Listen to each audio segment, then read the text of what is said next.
Do you actually know the exact number you would need saved to walk away from work at 35 and never need a salary again? Not a rough estimate. Not a motivational figure from a blog post. The specific, structurally honest number built for your actual spending, your actual life horizon, and every cost most calculators quietly leave out. I used to think I knew it.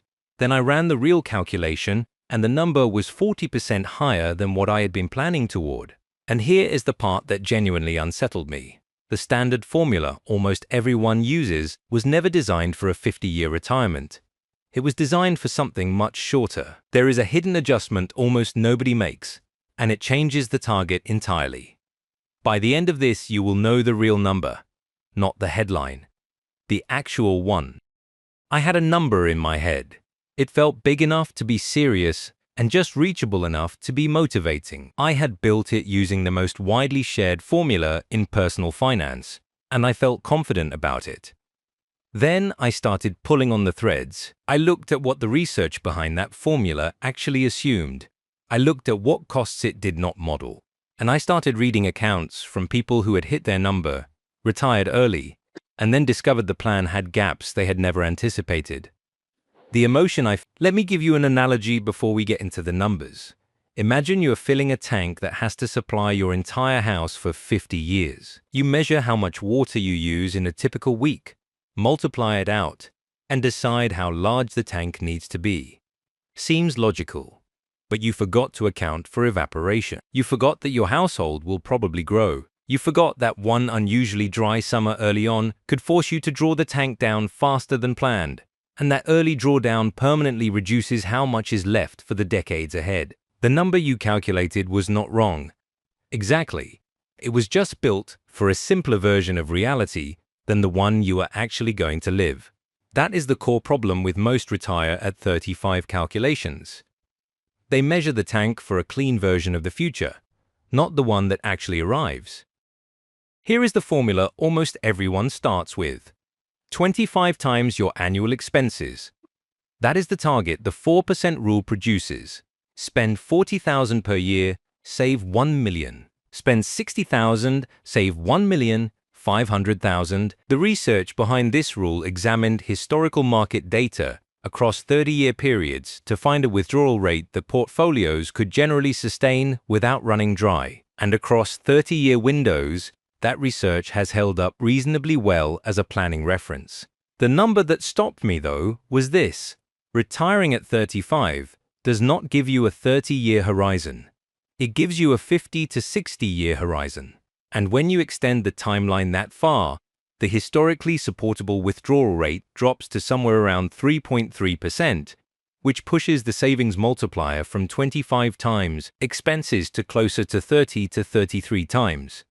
That single adjustment is the first and most overlooked gap in nearly every retire at 35 plan. But it is not the largest gap. That comes next. The first mechanism that inflates the real number beyond what most people expect is spending drift. Think about the last 5 years of your life. How much has your spending changed? Not because you became reckless, but because your circumstances changed. A new city, a relationship, a health issue, a family member who needed support, a car that finally gave out. Spending drift, the technical name for the gradual, largely involuntary rise in what life costs as it evolves, is one of the most consistently documented patterns in early retirement research. People who retired early and tracked their finances found that actual spending in the first decade of early retirement ran on average 20 to 30% above their pre-retirement projections. Not because they failed to plan. Because life does not hold still for a spreadsheet. The projected spending, flat and controlled. The actual spending line diverging upward from year 2 onward. Slowly, steadily, and almost invisibly until the gap is too wide to ignore. When I added a conservative 20% buffer for spending drift to the base calculation, the target number moved again, not catastrophically, but meaningfully. The cost that moves the honest target more than almost anything else is one that most retirement calculators treat as a footnote. Healthcare. When you leave employment, the employer subsidy on your health insurance disappears entirely. A healthy 35-year-old purchasing private health coverage can expect to pay somewhere between $500 and $800 per month at current rates. By the time that same person reaches 55, the same coverage often costs $1,200 to $1,800 per month or more, before accounting for any significant claims or changes in health status. Modeled conservatively across a 50-year retirement, healthcare alone represents a cost of $250,000 to $400,000 or beyond in total, and that figure needs to sit inside the portfolio, not outside it. If you're finding this useful, hit like. It genuinely helps this channel reach people who are working through exactly this kind of number. There is also a structural risk that compounds everything. It is called sequence of returns risk.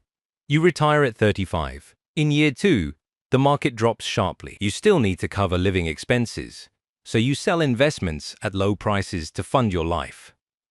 Those shares are gone. When the market recovers, your portfolio recovers from a permanently smaller base.